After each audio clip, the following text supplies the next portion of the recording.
My name is James Wilson, and after working 40 years at the Ford plant, I thought retirement would finally bring me peace. But instead, my own son looked me in the eye, took my pension check, and with a cruel smile said, "This is your rent." Imagine the sting your child turning the roof you built into a prison and leaving you with just $17. That moment broke something inside me, but it also sparked a fire I never knew I still had. What happened 3 months later shocked everyone, including him, when the law forced him to pay me every cent he stole.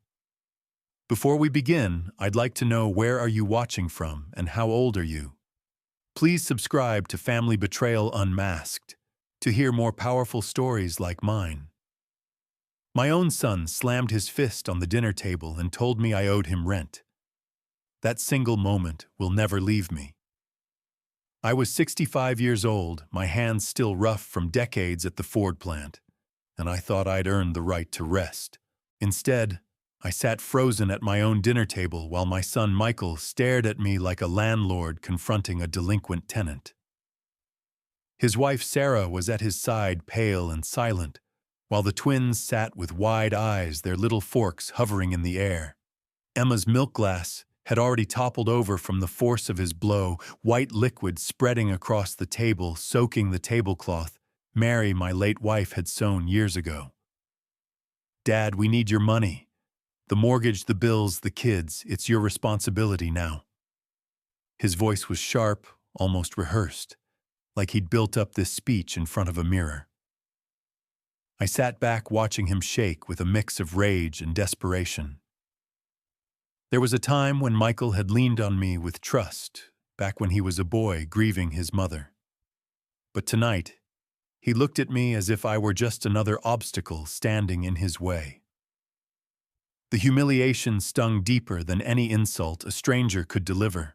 This was my flesh and blood, the boy I'd worked double shifts to put through college, now demanding I hand over the pension I'd waited my whole life to collect. I thought of Mary, gone these 8 years, and how proud she had been when we bought this house. Now her son was telling me it no longer belonged to me. "From now on," he said coldly, "your pension comes to me. You'll get what you need for food and nothing more. You live here, you pay rent." His words cut through the air like shards of ice. For a moment, the room was utterly silent, except for the sound of Emma beginning to cry. Ethan reached across the table and held her hand, both children shrinking into their chairs as if trying to disappear. I wanted to shout, to slam my hand back down and tell him the truth, that this house was mine, paid for with sweat and sacrifice. But something in me held back. At that instant, I realized that if I lost my composure, I would lose everything. Instead, I pushed my chair back slowly. The old wood scraped against the linoleum floor, echoing in the tense kitchen. My joints ached as I stood, but I forced myself to straighten to look Michael directly in the eye. "Son," I said, my voice calm but steady, "you have no right to treat me this way." His face twisted, cycling from shock to anger, to that same cold calculation that had begun to define him. He laughed bitterly, spreading his arms, as if mocking the very idea of my protest. "No right. You signed the house over to me, remember? That makes it mine. If you stop working, you pay rent to live here." The twins flinched as his voice rose again. Sarah's fork clattered onto her plate, but she said nothing.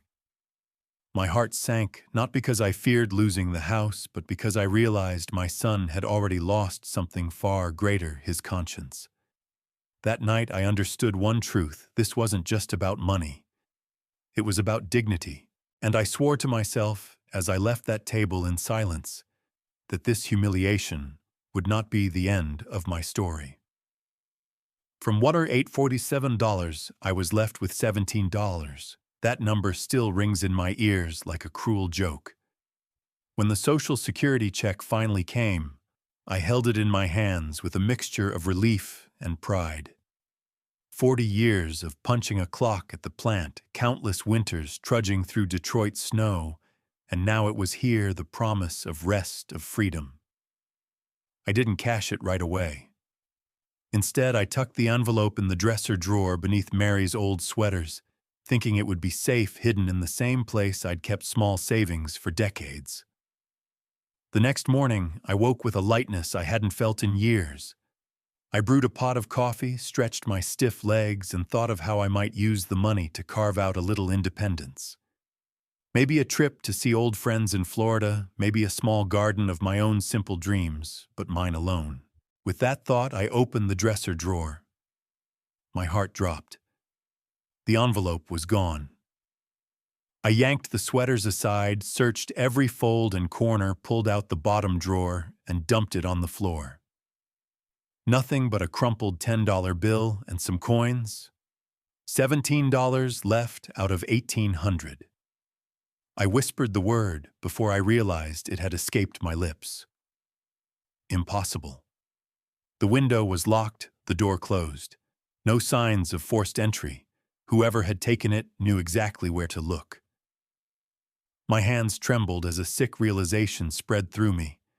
This wasn't the work of a stranger. It was someone inside this house. My family. I stumbled downstairs, clutching the pitiful $17 in my fist. Sarah stood at the counter, buttering toast, her face pale when she saw me.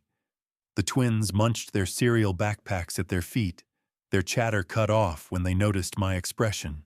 Michael sat at the table in his work shirt, calmly sipping his coffee, the morning paper folded beside him. "We've been robbed," I said, my voice louder than I intended. "My money is gone." Michael set the cup down with deliberate slowness.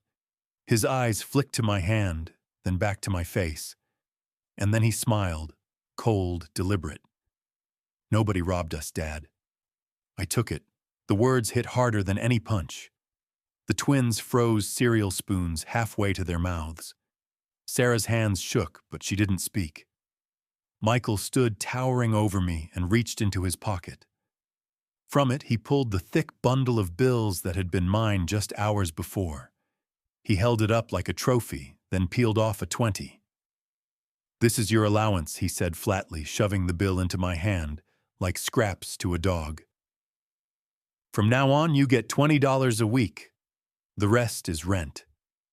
Consider yourself lucky you're not in a nursing home." Emma's small whimper broke the silence. Ethan leaned close to her, tears in his own eyes, as they watched their father strip me of my dignity. My throat burned with rage, but I forced myself to remain upright. If I exploded here in front of those children, I would lose more than money. So I slipped the 20 into my pocket, my hand shaking. "This isn't over," I said quietly. Michael smirked, already turning back to his breakfast. "It already is." But he was wrong. That morning, something inside me hardened. The money was gone, yes, my pride was battered. But in that loss, a new resolve took root. I would find a way to reclaim not just my pension, but my dignity. He handed me $20 like tossing scraps to a dog. That single moment replayed in my mind all day, as if burned into my memory. I sat alone in my room with that single bill in my hand, staring at Andrew Jackson's face as though it mocked me. This was what my son thought I was worth. Not the decades of work I put in, not the sacrifices I made, not the nights I went without so he could have more. Just $20 a week. Downstairs, I could hear the twins whispering. Emma's voice cracked as she asked Sarah why Daddy was so angry at Grandpa. My chest tightened. Those children shouldn't have to see their father like that, nor their grandfather brought so low. They deserved warmth, protection, and respect. Instead, they were learning cruelty at the breakfast table. When I came down later that evening, the air in the kitchen was still heavy. Sarah moved around quietly, rinsing plates, her eyes avoiding mine. Michael sat with his briefcase open, rifling through bills and receipts like a banker tallying accounts. He looked up only long enough to say, "Remember $20. That's generous considering everything you get here for free." I wanted to shout the truth, that the mortgage had been mine, that the house had been mine, that the utilities had been paid with my sweat and blood. But the truth in that moment would have changed nothing. Michael had already convinced himself he was entitled to everything. My words would bounce off the wall of his arrogance. So instead I nodded slowly, like a beaten man. But inside the fire was building. I wasn't going to beg, and I wasn't going to grovel. I would play his game for now. Because I knew something he didn't, I was done being his victim. Later, as the twins went off to bed, Emma crept into my room. Her small hand clutched mine. "Grandpa," she whispered, "why is Daddy so mean?" The innocence in her question nearly broke me. I forced a smile, stroked her hair, and told her everything would be all right. But my heart whispered a different truth. Nothing would be all right until I took back control of my life. That night, I pulled out an old manila folder I'd hidden away years ago. Inside were documents, pay stubs from my 40 years at the plant bank statements, even the deed to the house. I stared at Mary's neat handwriting in the margins of old mortgage notes. She'd always said to keep good records, and now it seemed she had been right. Those papers weren't just memories, they were ammunition. I slid the $20 bill into the folder, a bitter reminder of Michael's insult. Then I closed it carefully and tucked it under my arm. If my son thought he could treat me like a tenant in my own home, he was going to learn what it felt like when his father finally stood up. In that quiet room, under the dim light of a single lamp, I whispered to Mary's photograph, "He thinks this is over, but it's only the beginning." That night I packed a suitcase. The decision didn't come easily, but it came with certainty. Sitting in that house with my son, acting like a landlord, and my grandchildren watching in fear, I knew staying would only break me further.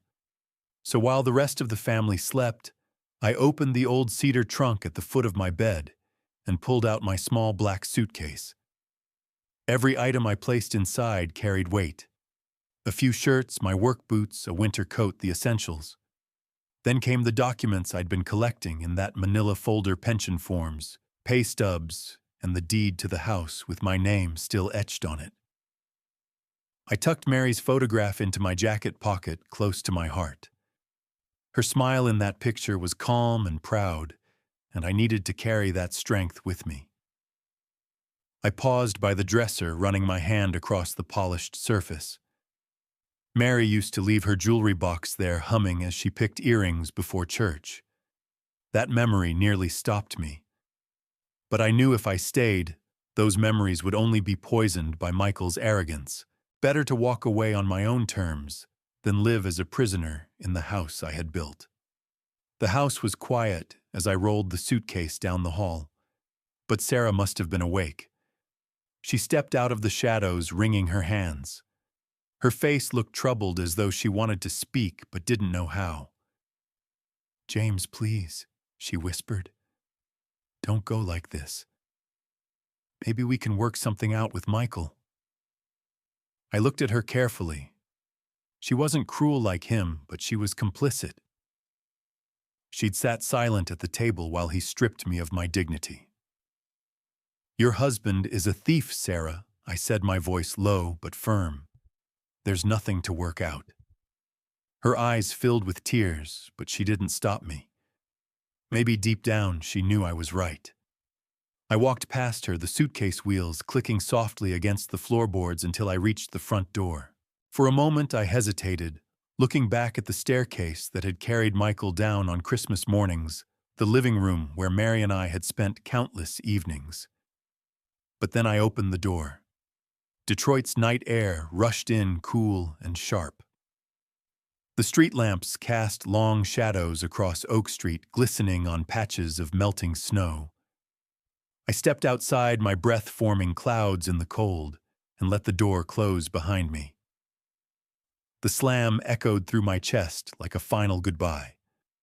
I walked with no clear destination, only determination. My shoes crunched against the sidewalk as I passed darkened houses, each one glowing faintly with the warmth of families who hadn't betrayed each other. At the corner, a neon sign flickered, "Detroit Inn, weekly rates, cash accepted." It wasn't much, but it was freedom. Inside, the air smelled of cigarettes and bleach. The clerk barely looked at me as I slid $45 across the counter. Room 127's brass key was attached to a plastic diamond, heavy in my palm. When I opened the door, I was met with peeling wallpaper, a sagging bed, and silence. I sat on the mattress suitcase by my side and pulled Mary's picture from my pocket. "Enough being a victim," I whispered. For the first time in months, I felt a strange calm settle over me. I hadn't just left my son's house, I had walked away from his control. I walked away from the house I paid for. That sentence kept circling in my mind as I sat in the cramped motel room, the hum of the old radiator filling the silence. The Detroit Inn wasn't much peeling paint thin curtains that barely blocked the glow from 8 Mile Road, and a mattress that sagged in the middle, but it was mine. Nobody could barge in, slam their fist on the table, and tell me I owed rent. For the first time in months, I felt a flicker of ownership over my own life. I pulled the manila folder from my suitcase and spread the documents across the tiny desk. Pay stubs stretching back decades, bank statements showing every deposit, the deed to the house with my name printed clearly. Mary's photograph sat propped against the lamp, her smile watching me with the same quiet pride she'd carried, even during her sickest days. "I won't let him erase me," I whispered. The weight of betrayal pressed heavy on my chest. I thought of all the nights I'd worked double shifts of selling my Buick so Michael could finish college, of sitting in freezing bleachers at his soccer games despite the exhaustion in my bones. I had given him every chance I never had, and now he repaid me by turning me into a tenant in my own home. The bitterness was sharp, but underneath it, something harder began to form resolve. The next morning, I walked down Oak Street with my coat collar pulled tight against the wind. Families bustled about, mothers shepherding children to school, men scraping frost off windshields. Ordinary life went on, oblivious to the storm that had torn through mine. I envied them for a moment, then reminded myself appearances can hide plenty.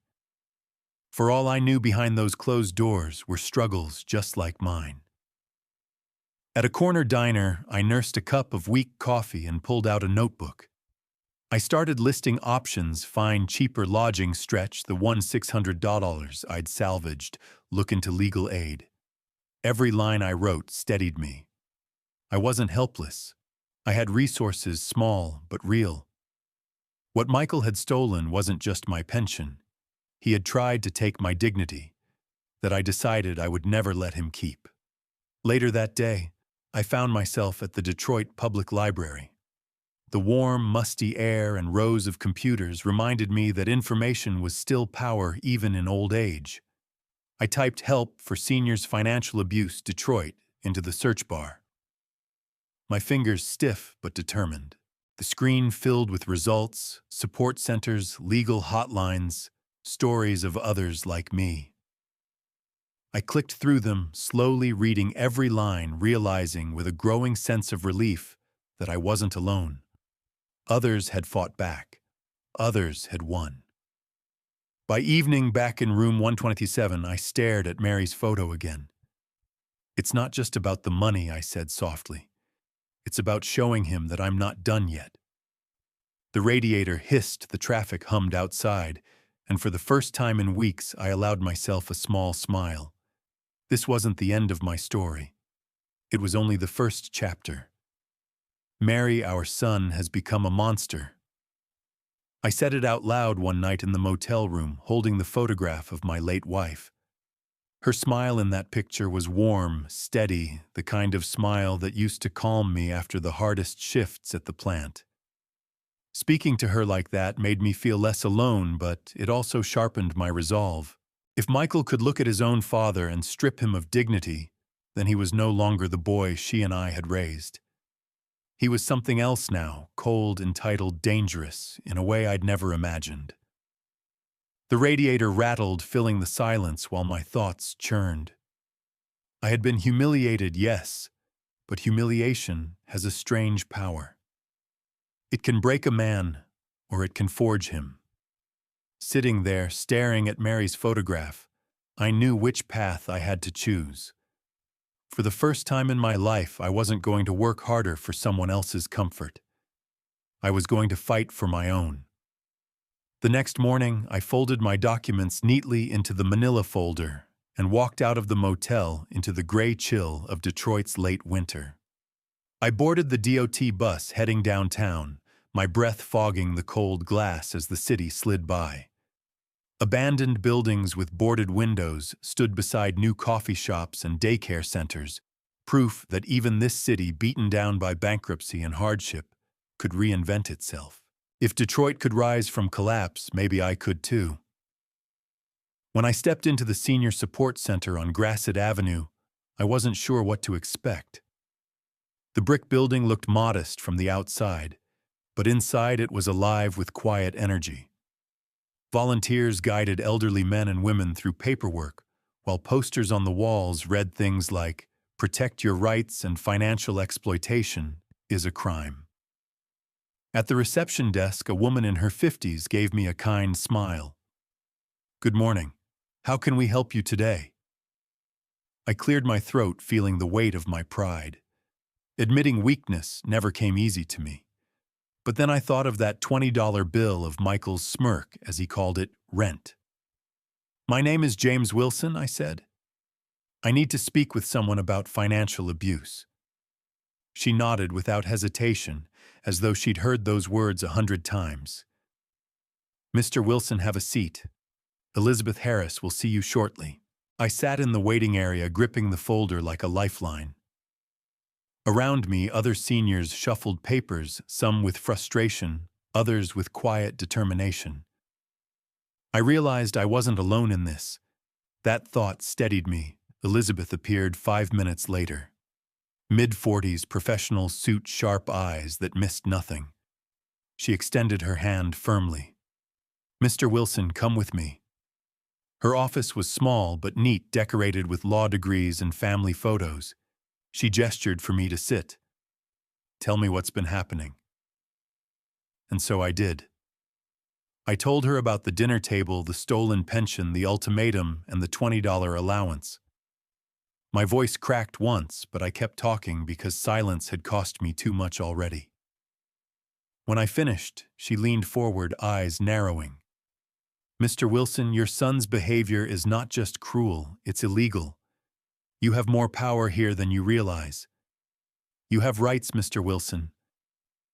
Elizabeth's words hit me harder than Michael's threats ever had.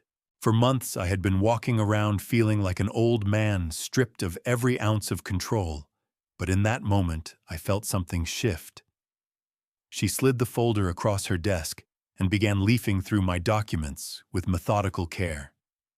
Her eyes sharpened when she reached the deed to the house.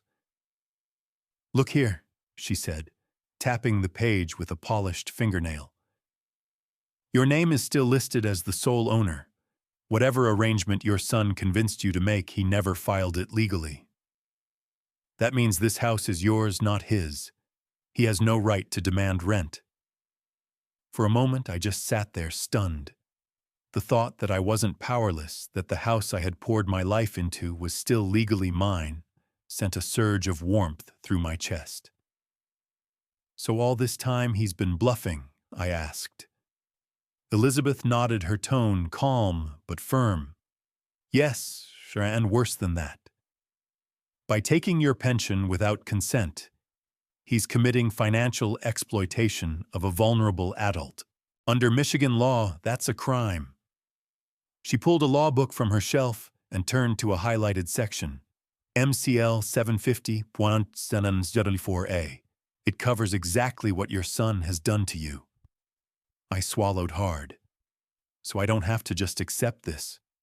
Not only do you not have to accept it, she said, leaning forward, you can fight back and win. I exhaled slowly, almost laughing. For the first time in months, I wasn't reacting to Michael's demands. I was standing on my own ground. Elizabeth outlined the steps clearly, like a general planning strategy before battle. First, we send a formal demand letter. It will state that he has 30 days to vacate the property and compensate you for the money he took. If he refuses, we escalate to eviction proceedings and possibly criminal charges. As she spoke, she began drafting the letter on her computer.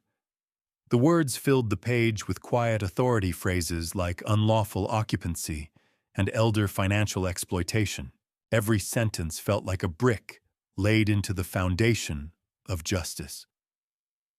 My phone buzzed in my pocket, Michael's name flashing on the screen. I let it ring, then go to voicemail. For once, he didn't control my next move, Elizabeth noticed. He's going to push back. Expect calls, intimidation, maybe even threats. That's why we're putting everything in writing. Paper trails don't lie. I nodded, gripping the armrests of the chair. I've lived my whole life working for others. I can live the rest of it, standing up for myself. She smiled, a rare softness breaking through her professional demeanor. That's exactly the spirit we'll need, Mr. Wilson. Trust me, you're not the first father to face betrayal like this. But you can be one of the few who wins. When I left her office, the letter was printed, sealed, and ready for certified mail. In my hand, I held not just paper, but power, the kind my son had counted on me never having. This letter will change everything. Elizabeth's words echoed in my head. As I stood in line at the Fort Street post office, the manila envelope heavy in my hands. It didn't look like much, just a few pages inside a stamped envelope, but I knew it carried the weight of 40 years of sacrifice and 3 months of humiliation. Certified mail, return receipt requested. No one could deny it, not even Michael. When the clerk handed me the receipt with the tracking number, I felt a strange mix of dread and relief. For weeks I had lived under my son's control. Now for the first time he would be the one reacting to me. The tables had turned, and I was determined not to flinch. Back at the motel, I set the receipt carefully inside my folder and stared out the window at the steady traffic on 8 Mile. Life went on, engines roared, horns honked, kids darted across crosswalks, but for me time felt suspended. I imagined Michael's face when the letter landed in his hands. He'd scoff at first, maybe even laugh, but as his eyes scanned those legal phrases, the truth would sink in. His father wasn't helpless anymore. The waiting nearly broke me. Every day I checked the tracking number, watching the status update from in transit to out for delivery. On Friday afternoon, the screen confirmed it, delivered, signature obtained 2:47 p.m. Michael had signed for it himself. I didn't have to wait long for the phone call. My cell rang at 11:00 a.m. sharp the next day. His name flashed across the screen. For a moment, my finger hovered over decline, but then I answered. "Dad, are you crazy?" Michael's voice was sharp, trembling just enough to betray panic. "This is our house. You can't just throw us out with some stupid letter." "No, Michael," I said, my voice calm, steadier than I'd expected. "This is my house. You have 30 days. The letter makes that clear. You can't do this. I've paid utilities, I've fixed things, I cut him off. Every mortgage payment, every repair, every utility bill was paid with money I earned. I built that house long before you had a career, long before you had a family. You've been living rent-free while stealing my retirement." There was silence on the line long enough that I could hear his shallow breathing. Finally, he tried a new tactic, his tone softening. "Dad, let's talk this through. Maybe we can work something out." The arrangement, I said, is written in that letter. 30 days to leave. $5,000 for what you stole. No negotiations. He cursed under his breath, the sound of a man realizing the ground had shifted beneath him. "You'll regret this," he hissed. "No, son," I replied quietly. "For once in my life, I won't." I hung up before he could answer, my hands steady as I slid the phone back into my pocket. The battle had begun, but this time it was on my terms. "Dad, are you crazy?" Those were Michael's first words after receiving the demand letter. But his second call came with a different strategy. Instead of rage, he tried desperation. His voice shook, not with anger this time, but with fear. "We can't just leave. Emma needs dental work. Ethan's soccer registration is due. Sarah's expecting again. You're going to put your own grandchildren on the street." I let the silence hang for a moment. Once those words would have pierced me to the core. I had always sacrificed for Michael, for his future, for the family he built. But now I heard them for what they were: manipulation. He hadn't thought twice about leaving me with $17 to my name. Why should I tremble at his threats now? "Michael," I said slowly, "you should have thought of your family before you stole from mine. I worked 40 years for that pension. You'll have to face the consequences." He sputtered, trying to interrupt, but I spoke over him, my voice low and firm. 30 days, $5,000, and then you're out. That's the only conversation we're having. When I hung up, I realized something surprising. I felt lighter. For months, Michael's voice had carried power over me, twisting my guilt, controlling my choices. But now his words bounced off like stones against steel. That night, I sat at the little desk in my motel room and wrote in my notebook, "He's no longer the boy I raised. He's the man I must defeat." It wasn't bitterness, it was clarity. A week later, Elizabeth called to check in. Her voice was calm, reassuring. "He'll push back harder, Mr. Wilson. Expect threats, maybe even visits. But remember, you hold the leverage now. Legally, he has no ground to stand on." And she was right. 2 days later, Michael showed up at the motel. I heard his car pull in, the door slam, and then his heavy footsteps pounding up the stairs. The knock on my door rattled the thin wood. "Dad, open up." His voice carried the same authority he'd tried to wield in the kitchen, but now it sounded hollow. I let him knock, let him rage outside room 127 while I sat on the bed, calm, steady. After 10 minutes, his voice broke into pleading. "Please, Dad, don't do this to us." I never opened the door. Eventually, I heard his footsteps retreat, the car engine roar, and then silence. I knew then that the power balance had shifted for good. He was the one chasing me now. Later that night, I placed Mary's picture back on the nightstand and whispered, "I'm not backing down this time." For the first time since her funeral, I felt she would have been proud of me. Not because I was fighting Michael, but because I was finally fighting for myself. The balance had shifted. I could feel it in every conversation, every silence that passed between Michael and me. For months, I had been the one shrinking, retreating, calculating how to survive under his control. Now it was his turn to sweat. After sending the letter, I didn't return to Oak Street. Instead, I signed the lease on a small studio in Corktown. $600 a month. Nothing fancy, just a single window overlooking a brick alley, a narrow kitchen, and a bed that didn't sag as much as the motel's. But it was mine. I held the keys in my palm like they were gold, savoring the sound of the lock clicking into place.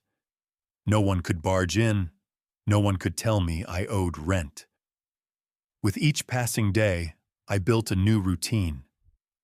Mornings began with coffee brewed on my own schedule, not in Michael's kitchen, where tension poisoned the air. Afternoons, I walked the neighborhood, noting the for rent signs and chatting with shopkeepers who didn't know me as the old man in the back room. Evenings, I counted my savings carefully, each dollar a reminder of independence, and tucked Mary's photograph beside my bed. Michael, meanwhile, grew restless. The phone calls came more often, his tone swinging from anger to pleading to threats. "You'll ruin us, Dad. We'll lose everything." The irony wasn't lost on me. He had already tried to ruin me, and now he was terrified of consequences finally circling back. Elizabeth and I met weekly to prepare. She gathered bank statements, witness accounts, everything needed to prove not just theft, but a pattern of abuse. Each time I slid another piece of evidence across her desk, I felt stronger. Like bricks laid into a wall, the case was building solid, unbreakable. One evening, I stopped by the Chase Bank on Woodward Avenue. Jennifer Lee, the teller who had watched me for years, smiled as she deposited my pension check into my account. "Congratulations on the new apartment, Mr. Wilson. Freedom looks good on you." Her words struck me. Freedom did look good, even if it came with modest surroundings. The loneliness was still there. Mary's absence, the fracture of family, but it was paired now with dignity. And dignity, I realized, was worth more than comfort. At night, I sometimes imagined Michael pacing the Oak Street house, clutching the letter, realizing every day brought him closer to eviction. He thought I would cave. He thought I would beg. But he underestimated one thing: when a man has nothing left to lose, he becomes stronger than he ever imagined.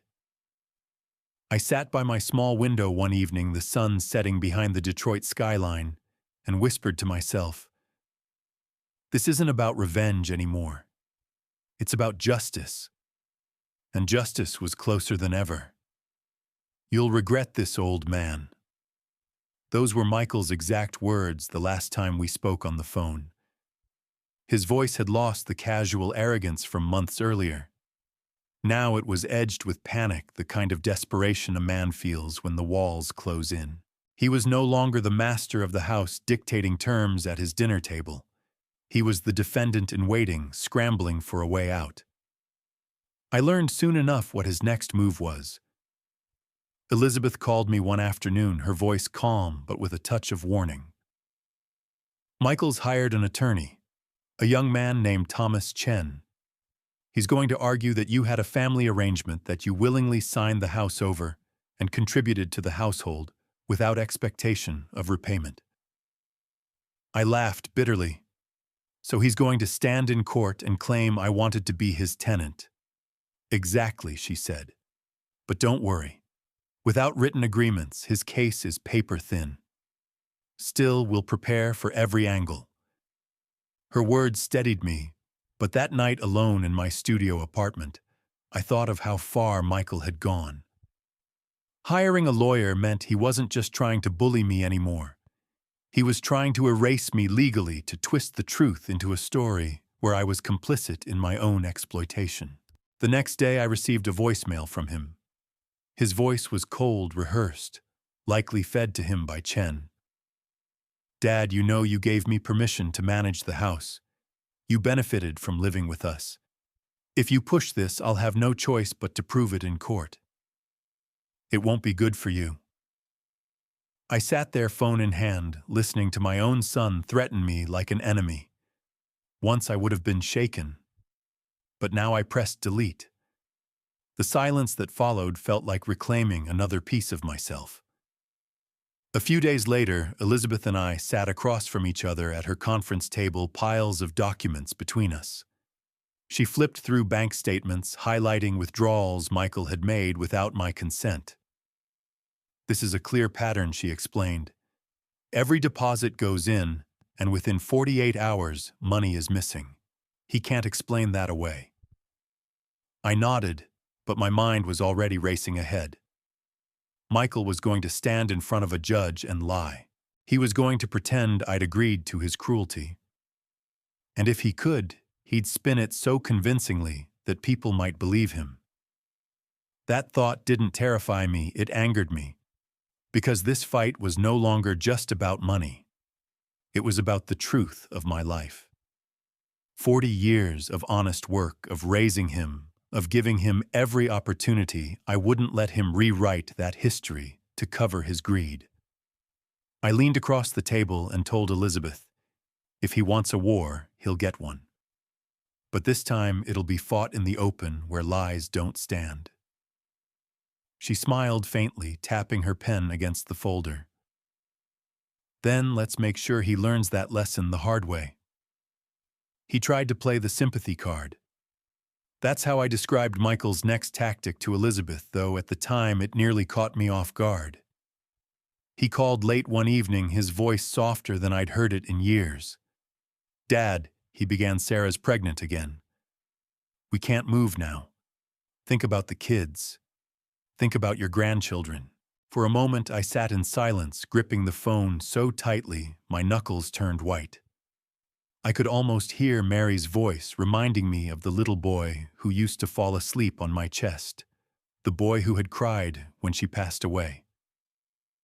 For a split second, I felt the familiar tug of guilt, the same rope he'd used to bind me for years. But then I thought of Emma clutching my hand, whispering, "Why is Daddy so mean?" I thought of Ethan's tears at the breakfast table as he watched his father hand me a $20 bill like scraps to an animal. That memory hardened me. "Michael," I said slowly, "your children deserve better than to grow up watching you steal from your own father. Sarah's pregnancy doesn't erase what you've done. If anything, it makes your choices worse. What kind of example are you setting?" His tone shifted, immediately soft words giving way to sharpness. "So you're just going to throw us out? You'll have a baby on your conscience, Dad. Is that what you want?" I didn't flinch. "No, son. What I want is justice. And what I refuse is to let you use my grandchildren as shields for your greed." There was a long silence, broken only by his shallow breathing. Finally, he muttered something I could barely make out. "You'll regret this." And then the line went dead. I sat there staring at the phone, my chest rising and falling with controlled breaths. Once that threat would have shaken me. But I wasn't the same man who walked out of his house with nothing but a suitcase. I was stronger now, tempered by humiliation and fired by purpose. The next morning, I shared the call with Elizabeth. She listened carefully, her expression steady. "It's classic manipulation," she said. "He'll use whatever leverage he thinks might work: pity, guilt, intimidation. But legally, it changes nothing. If anything, it strengthens our case. Judges don't look kindly on threats disguised as pleas." I nodded, grateful for her clarity. "He still thinks he can break me. He doesn't understand I'm past breaking." Elizabeth leaned back, crossing her arms. "Then let's keep building. He's trying to shift the narrative. We'll counter with truth." That day I carried myself differently. As I walked through Corktown, people nodded, shopkeepers waved. They didn't know my story, but they saw something in me, a man who had decided to stand up. For the first time in a long time, I felt like I was living on my own terms again. We need to dig deeper. That was Elizabeth's advice after reviewing Michael's threats and his lawyer's flimsy arguments. I met her in her office on a chilly Thursday morning, the smell of strong coffee filling the room as she spread documents across the table like pieces on a chessboard. "Michael's going to keep twisting the story," she said, "but truth leaves a trail. We're going to follow it." She highlighted my pension deposits. "Here's the pattern: money goes in, and within 48 hours, withdrawals. Same amounts over and over." She tapped the page firmly. "That's exploitation, clear and simple." I nodded, but she wasn't done. "We'll need more than bank statements. We need witnesses, people who've seen the way your son treated you." So that's what I did. That afternoon, I knocked on the familiar door of Dorothy Johnson, my neighbor of 15 years. She was a widow with sharp eyes and a memory like a steel trap. She poured me coffee in her tidy kitchen and shook her head when I explained. James, I've heard him yell at you for years. My husband used to say it wasn't right the way he barked orders like you were his handyman instead of his father. Her words stung, not because they were new, but because I realized how visible my humiliation had been. Still, her testimony was gold. She agreed without hesitation to stand as a witness. Next, I visited Frank Martinez across the street. He was on his porch fixing a squeaky step when I told him what was happening. His face turned red with anger. I saw you out in the cold fixing gutters while he sat inside.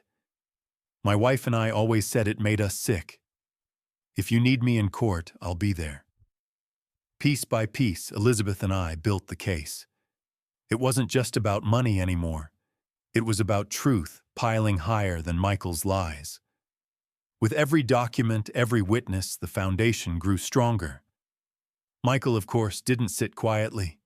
His calls became more frantic, his words tumbling over themselves. Dad, you don't understand. You'll destroy this family. We'll be ruined. But each call sounded weaker, more hollow, as if he knew his empire was crumbling. One night after yet another voicemail filled with threats, I sat by the window of my little apartment, watching the city lights flicker across the skyline. For years I had carried guilt, for not being enough, for not giving Michael more, for not shielding him from hardship. But now I saw the truth clearly. I had given him everything. It was he who had chosen greed over gratitude. Elizabeth's final words that week stayed with me. He thinks he's fighting for survival. But you, Mr. Wilson, you're fighting for dignity. And that always wins in the end. My neighbors became my witnesses. That simple truth gave me more strength than I had felt in months. For so long I had believed my humiliation was private, hidden within the walls of that house. But as Dorothy and Frank spoke up, I realized people had seen it all along. They had watched me mow lawns in the heat of summer patch, leaking gutters in the dead of winter, and carry groceries alone while Michael barked orders from the doorway. Their silence had never been indifference. It was uncertainty about stepping into family matters. But now they were ready to stand beside me. Elizabeth listened carefully as I recounted their testimonies. She typed notes quickly, her eyes bright with determination. This is exactly what we need. Judges don't just look at numbers, they look at patterns of behavior. Having neighbors confirm years of mistreatment strengthens your credibility. We met again in her conference room, a mountain of documents between us. Bank records, mortgage receipts, utility bills, all bearing my name. Elizabeth pointed to each with precision. Michael can claim family arrangements all he wants, but there's no paper trail. Without proof, his words are just smoke. Meanwhile, we have fire. As she spoke, I thought back to that night at the dinner table, Michael slamming his fist and declaring I owed him rent. It had felt like a crushing defeat. But now, with every line of evidence, I saw it differently. That was the night I started to fight back, even if I hadn't realized it yet. Of course, Michael didn't know when to stop. His lawyer filed motions demanding delays, trying to stall the inevitable. Elizabeth dismissed them with calm efficiency, submitting counter-arguments that cut through the nonsense like a hot knife. He's playing for time, she told me, but time is against him. Every day he stays in that house without paying rent only increases his liability. At night in my quiet studio, I replayed Michael's words in my head. You'll regret this, old man. The irony wasn't lost on me. He was the one unraveling. Each call from him grew shorter, more frantic. One message ended with him shouting, "You're ruining us," before abruptly hanging up. But I wasn't ruining him. He had done that himself the day he decided to steal from his father. All I was doing now was shining light on the truth. One Sunday, as I left church, Frank clapped me on the back. "You keep going, James. Men like him only win when good men stay quiet. His words echoed the pastor's sermon about standing firm in the face of injustice. For the first time in years, I felt like I was exactly where I was supposed to be. Not as a victim, but as a man reclaiming his voice. Back in Elizabeth's office the following week, she slid a fresh stack of papers toward me. "We're ready," she said. "Witnesses, documents, financial records. It's airtight. The court date is set. June 15th. I held the papers, feeling the weight of them, and nodded. The time for shame was over. The time for truth had arrived. Court date June 15th.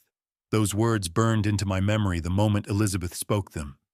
For weeks we had gathered evidence, stacked witnesses, and built a wall of truth so strong even Michael's lies couldn't scale it. Now the time was set. 3 weeks. 3 weeks until I would face my son not at a kitchen table but in a courtroom, where respect was measured not by intimidation, but by facts. In the days that followed, I felt a mix of fear and exhilaration.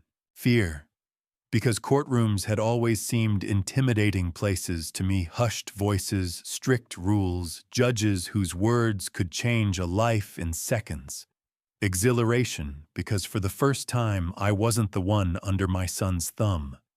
I was the one bringing him to account.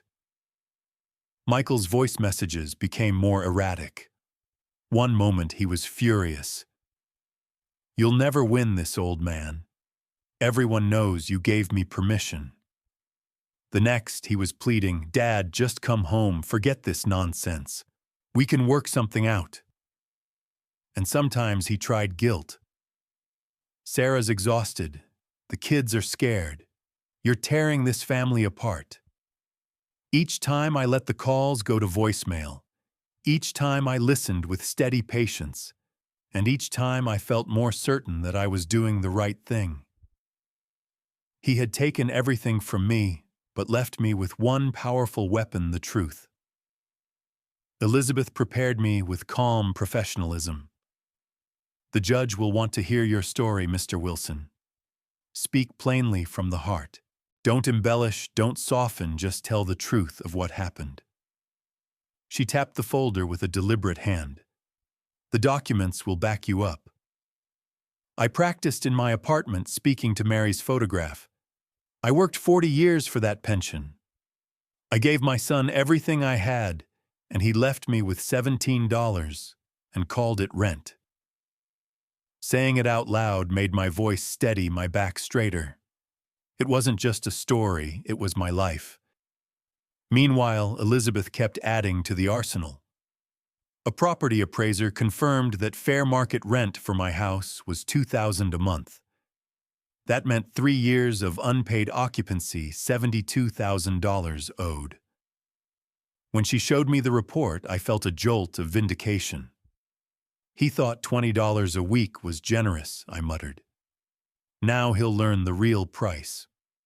The night before the hearing, I sat by the window of my studio, the city lights flickering like stars across the skyline. I thought of Mary, of the sacrifices we had made, of the boy Michael had once been. I mourned that boy, but I also let him go. The man he had become was not the son we raised. Tomorrow I wasn't facing my child, I was facing an adversary. As I closed my eyes, I whispered, "It's time." And for the first time in months, I slept without waking to fear. I slept with the calm of a man who knew justice was finally within reach. Case Wilson versus Wilson. The bailiff's voice rang out in the courtroom, and for a moment I felt my legs weaken. I had worked 40 years in a factory, where machines roared so loud you couldn't hear yourself think, but nothing ever made my heart pound like hearing my own name called out for judgment. The courtroom was nothing like my modest apartment. Dark wood panels, polished brass fixtures, and high windows that let in shafts of light made the space feel both grand and heavy, as if truth itself weighed down on every person inside. I sat at the plaintiff's table beside Elizabeth, my folder of documents stacked neatly in front of me. Across the aisle sat Michael with his lawyer, Thomas Chen. It stunned me to see my son like that. His crisp suit looked more like armor than clothing, but I could see the cracks. His eyes darted, his hands twitched, and his hair, normally perfect, looked like it had been tugged at one too many times. This wasn't the boy I remembered at his graduation, beaming with pride. This was a man cornered by his own choices. Judge Robert Clark entered, and everyone rose. He was an older man with silver hair and a stern expression, the kind of face that showed decades of weighing right and wrong. When he took his seat, he spoke with quiet authority. This case involves allegations of elder financial exploitation. I expect clarity, professionalism, and evidence. Elizabeth rose for the opening statement. Her voice was steady, clear, and precise. She painted the story not with emotion, but with fact pension checks, withdrawn without permission. Rent never paid bank statements showing patterns of exploitation. She spoke of me not as a helpless old man, but as a worker who had earned every dollar only to be stripped of it by the one person he should have been able to trust most. As she spoke, I felt a strange mixture of pride and grief. Pride because she told my story with strength. Grief because every word was true. When she finished, Chen stood. He was young, sharp, and clearly nervous. He tried to sound confident, claiming there had been an understanding within the family, that I had voluntarily handed over control of the house, that what I now called exploitation was merely a family arrangement misunderstood. The judge's eyes narrowed. "Do you have any documentation of this arrangement?" Chen shuffled his papers. "Your Honor, it was verbal. A long-standing agreement." The judge leaned forward, so nothing in writing. Nothing signed. Chen hesitated. "No, Your Honor." The silence that followed was heavier than any machine noise I'd ever known. It was the sound of truth pressing down. Michael glanced at me, then his eyes flashing with anger and fear. For the first time, I didn't look away. I sat straight, my voice unspoken but clear. "You don't own me anymore. Every dollar tells the story of betrayal." That's how Elizabeth opened her evidence presentation. She stood before the judge with my folder in hand, her voice steady as she laid out the proof. One by one, she introduced exhibits, bank statements, showing deposits from the Social Security Administration, followed by near-immediate withdrawals in Michael's name. Copies of utility bills I had paid, receipts for home repairs I had covered long after Michael had claimed the house as his. Each page landed on the evidence table like another brick stacked on top of him. As the papers piled up, Michael shifted in his seat, his confident posture collapsing inch by inch. He tugged at his collar, wiped his palms on his thighs, and avoided looking in my direction. Elizabeth didn't stop there. "Your Honor, this isn't just about numbers. It's about behavior." She called the first witness, Dorothy Johnson. Dorothy walked to the stand with careful steps, but her voice was clear as she swore the oath. She described the years she had overheard shouting through the walls, the way she saw me outside fixing gutters or shoveling snow while Michael sat inside. "Did you ever see the defendant contribute to maintenance or expenses?" Elizabeth asked. "Never," Dorothy answered firmly. "It was always James. Always." Michael's lawyer objected, but the judge waved him off. Overruled. Continue. Next came Frank Martinez. He was blunt, his anger barely restrained as he described how my son treated me like hired help. "I told my wife it wasn't right," he said, glaring across the room. "We thought it was family business, but now I wish I'd spoken up sooner." Each testimony struck Michael harder than any words I could have spoken. For once, he couldn't interrupt, couldn't twist the story. The truth was pouring out from others who had seen it firsthand. Elizabeth then introduced the property appraiser, who confirmed that fair market rent for my house was $2,000 a month. Over 3 years, that amounts to $72,000 in unpaid rent, she explained. Chen tried to object again, arguing that families don't charge rent, but Judge Clark leaned forward, his expression stern. "Counselor, your client was not providing support. He was draining his father's pension. This isn't a family arrangement. This is exploitation." I sat there, my heart pounding but steady, watching my son's shoulders slump. It wasn't triumph I felt, it was something heavier, a sorrow mixed with resolve. I had wanted him to grow into a man who could stand tall on his own. Instead, he had built his life on my back, and now watched it crumble under the weight of his choices. When Elizabeth finished, she placed her hand on the stack of documents and said simply, "Your Honor, the evidence speaks for itself." The judge nodded slowly, his gaze falling on Michael. "Mr. Wilson, this is your opportunity to respond." My son stood, his voice trembling as he began. "I only did what I thought was best. But for once, it wasn't his story that mattered. It was mine. Squatters' rights don't apply to family." Judge Clark's dry remark cut through the courtroom like a blade. It came after Thomas Chen, Michael's attorney, stumbled through an argument that my son had essentially established tenancy by living in the house for over a decade. The judge leaned forward, his tone sharp. "Without a written agreement or documented payments, your client has been living as a guest who exploited his host." Michael flinched at the word exploited. He had entered this courtroom in a tailored suit, projecting confidence. Now, under the fluorescent lights, that facade cracked.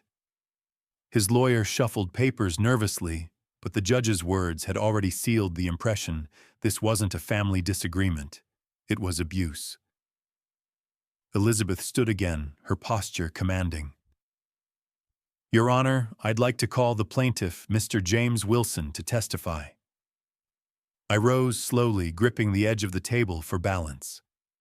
My knees ached as I walked to the stand, but my heart beat with a steadiness I hadn't felt in months. After swearing the oath, I sat and met the judge's eyes. "Mr. Wilson," Elizabeth began gently, "can you tell the court what happened the day your son demanded your pension?" I cleared my throat, my voice carrying through the silent room. "It was at the dinner table. My son slammed his fist so hard the milk spilled. He told me my pension was his rent, that I owed him for living in the house I had paid for with 40 years of work." My voice cracked, but I steadied it. "He left me with $17. 17. Gasps echoed faintly from the gallery. I continued. "I didn't just lose money that day. I lost dignity. My grandchildren sat there watching their father humiliate me, and when I tried to object, he told me to prove it in court." I gestured weakly toward the documents. "So here I am, proving it." Elizabeth's voice softened. "Mr. Wilson, why are you pursuing this case? Because no father should be treated like a burden by his own child. Because I want my grandchildren to know that silence in the face of cruelty is worse than speaking up. And because I worked too long and too hard to be robbed of everything I earned." When Elizabeth sat, Chen rose to cross-examine. His questions were quick, pointed, meant to rattle me. "Didn't you sign over the deed for tax purposes? Didn't you benefit from living with your son's family? Didn't he provide food and housing?" I looked straight at him. "I paid for that food. I paid for that housing. And I never surrendered ownership of my home. My son didn't provide for me, I provided for him, and he stole from me." The silence that followed was crushing. Michael dropped his gaze to the floor.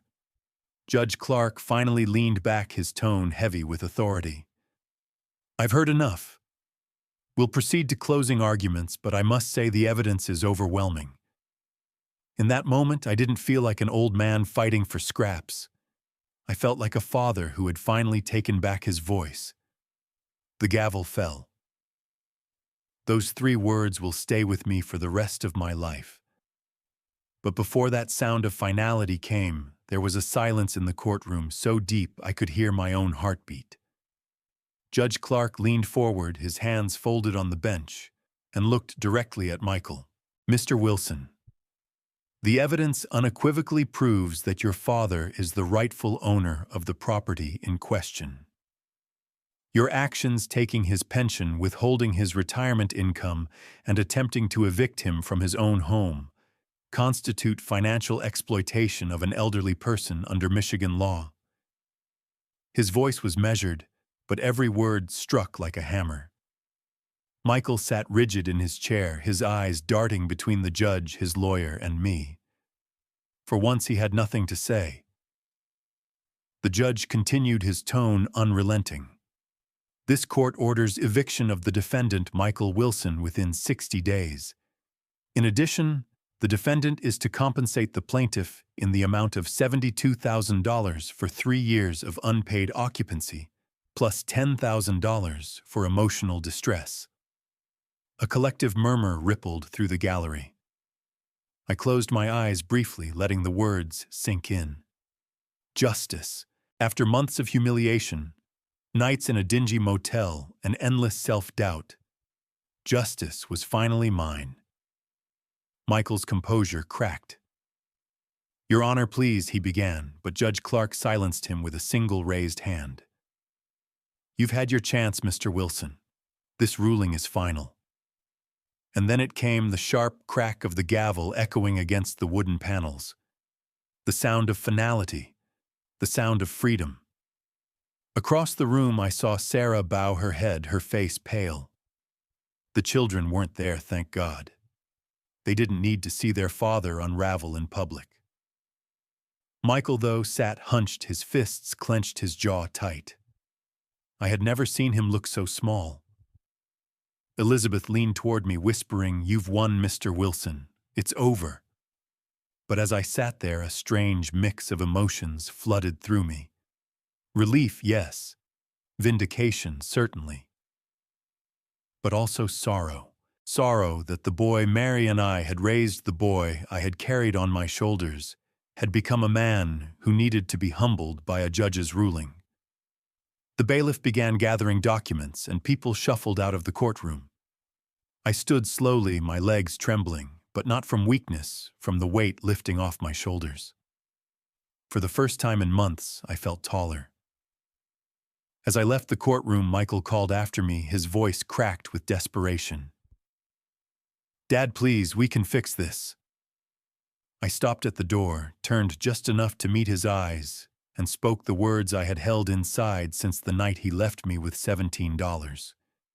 "You wanted me to prove it in court. I just did." Then I walked out, leaving him in the silence of his own downfall.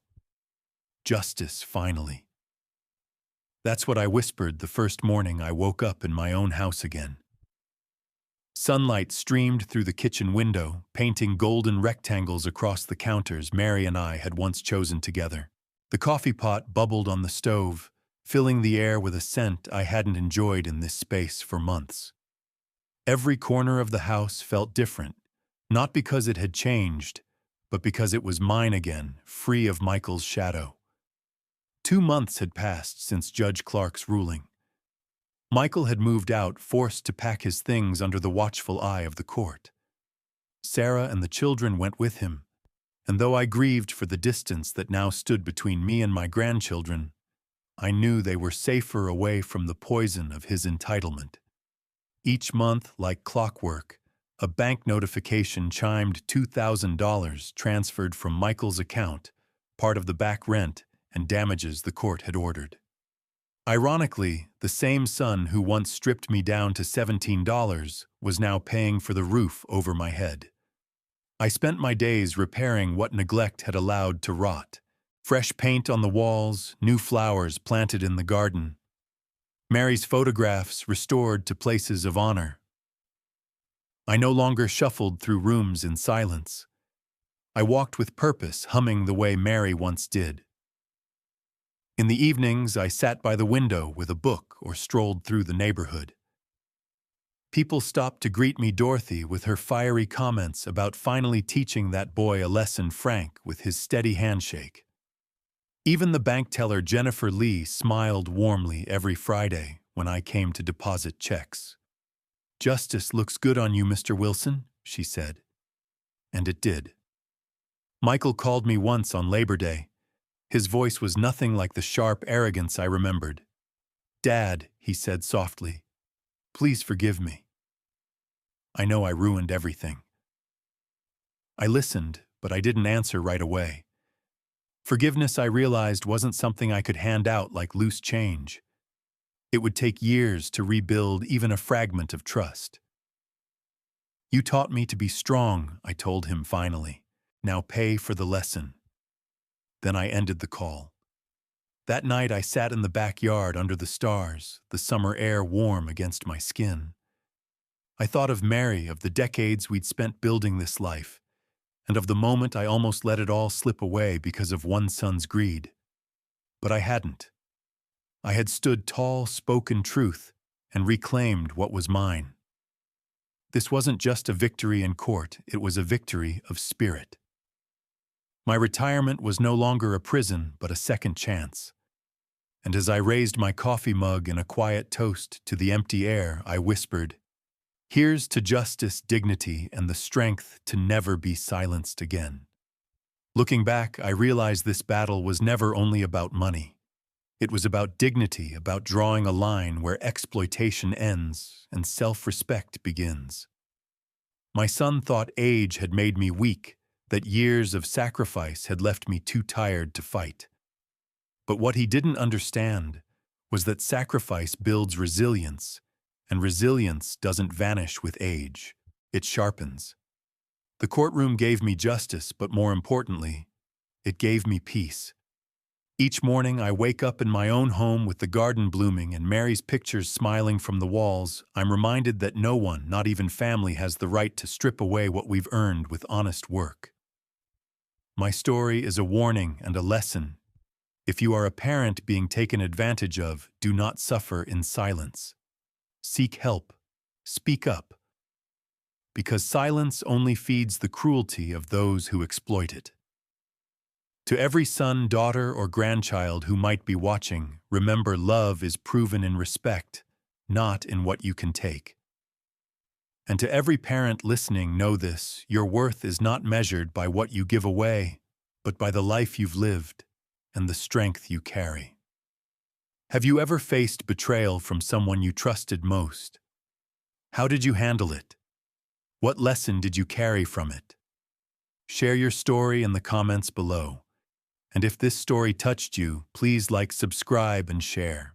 Thank you for listening. Justice is always worth the fight.